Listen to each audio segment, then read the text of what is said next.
Okay, welcome to beautiful Sainte-Marguerite. It's an island off of Cannes. Today we drove over from Nice to Cannes, about an hour, less than an hour, 45 minutes or so. There's plenty of public parking at the wharf, and as you can see, it's absolutely stunning.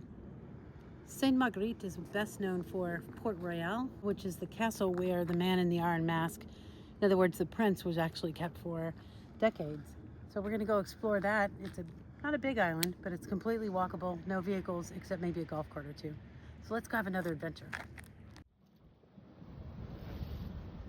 Okay, so we had to take a ferry from Cannes over to Port Royal, the island where the man in the iron mask was incarcerated for I don't even know how long. The rumor has it, and of course the myth is, that it was a man of substantial royalty, and actually they thought it was the twin brother of the King of France. He was entombed here in this prison for a very, very long time, and his only view was across the harbor back at Cannes. When you arrive in Port Royal, you have to walk up quite a steep hill, but it's kind of cool. It's surrounded by nature, there's lots of birds, and it really is kind of a feral island. It's not very well inhabited at all. Oh, you don't want to be a friend. He might eat me. I think we'll leave him alone for now. Au revoir, ma petit chat. Au revoir.